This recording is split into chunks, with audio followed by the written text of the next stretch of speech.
আসসালামু আলাইকুম ওয়া রাহমাতুল্লাহি ওয়া বারাকাতুহু। প্রিয় বন্ধুরা, মায়ের সম্মান নিয়ে হযরত আবু হুরায়রা রাদিয়াল্লাহু তাআলা আনহুর একটি ঘটনা। একদিন হযরতে আবু হুরায়রা রাদিয়াল্লাহু তাআলা আনহু রাসূল সাল্লাল্লাহু আলাইহি ওয়াসাল্লামের নিকট এসে কাঁদছেন। রাসূল সাল্লাল্লাহু আলাইহি ওয়াসাল্লাম জিজ্ঞাসা করলেন, হে আবু হুরায়রা, তুমি কেন কাঁদছো? আবু হুরায়রা বললেন, আমার মা আমাকে মেরেছেন। রাসূল সাল্লাল্লাহু আলাইহি ওয়াসাল্লাম বললেন, কেন, তুমি কি কোনো বিয়াদবি করেছো? আবু হুরায়রা বললেন, না হুজুর, কোনো বিয়াদবি করিনি।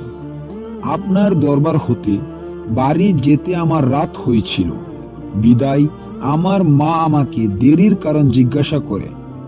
আমি আপনার কথা বললাম, আর আপনার কথা শুনে মা রাগে আমাকে মারধর করলো আর বলল, হয়তো আমার বাড়ি ছাড়বি, আর ন হয় মুহাম্মদ সাল্লাল্লাহু আলাইহি ওয়াসাল্লামের দরবার ছাড়বি।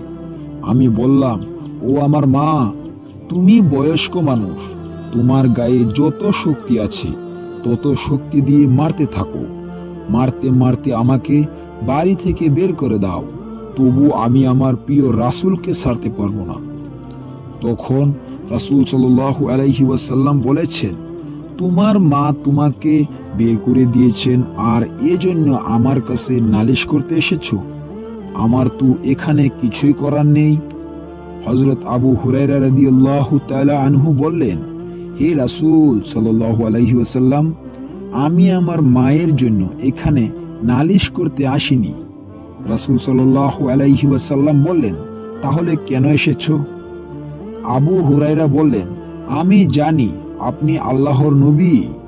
আপনি যদি হাত উঠিয়ে আমার মায়ের জন্য দোয়া করতেন যাতে আমার মাকে যেন আল্লাহ হিদায়ত করেন, আর তখনই সাথে সাথে রাসূল সাল্লাল্লাহু আলাইহি ওয়াসাল্লাম হাত উঠিয়ে আল্লাহর দরবারে দোয়া করলেন, হে আল্লাহ, আমি দোয়া করি আপনি আবু হুরায়রার আম্মাকে হিদায়ত করে দেন।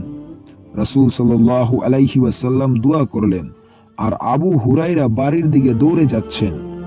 পিছন থেকে কয়েকজন লোক আবু হুরায়রার জামা টেনে ধরল এবং বলল, হে আবু হুরায়রা, তুমি দৌড়াচ্ছ কেন? তখন আবু হুরায়রা বললেন, ওহে সাহাবীগণ, তোমরা আমার জামা ছেড়ে দাও, আমাকে দৌড়াতে দাও। আমি দৌড়াচ্ছি এ কারণে যে আমি আগে পৌঁছলাম নাকি আমার নবীজির দোয়া আগে পৌঁছে গেছে। হযরত আবু হুরায়রা দরজায় ধাক্কাতে লাগলো। ভিতর থেকে তার মা যখন দরজা খুলল, তখন আবু হুরায়রা দেখলেন তার মার সাদা চুল বেয়ে বেয়ে বেয়ে পানি পড়ছে। তখন মা আমাকে বললেন, হে আবু হুরায়রা, তোমাকে মারার পর আমি বড় অনুতপ্ত হয়েছি, অনুশোচনা করছি। মনে মনে ভাবলাম, আমার ছেলে তো কোনো খারাপ জায়গায় যায়নি, কেন তাকে মারলাম? আমি বরং লজ্জায় পড়েছি তোমাকে মেরে। হে আবু হুরায়রা, আমি গোসল করেছি, আমাকে তাড়াতাড়ি রাসূল সাল্লাল্লাহু আলাইহি ওয়াসাল্লামের দরবারে নিয়ে চলো। আর তখন ওই সাথে সাথে আবু হুরায়রা তার মাকে রাসূল সাল্লাল্লাহু আলাইহি ওয়াসাল্লামের দরবারে নিয়ে গেলেন, আর তার মাকে সেখানেই কলিমা পাঠ করে মুসলমান হয়ে গেলেন। পিতামাতা জান্নাতের মাঝের দরজা, যদি চাও দরজাটি নষ্ট করে ফেলতে পারো, নতুবা তা রক্ষা করতে পারো। সুবহানাল্লাহ।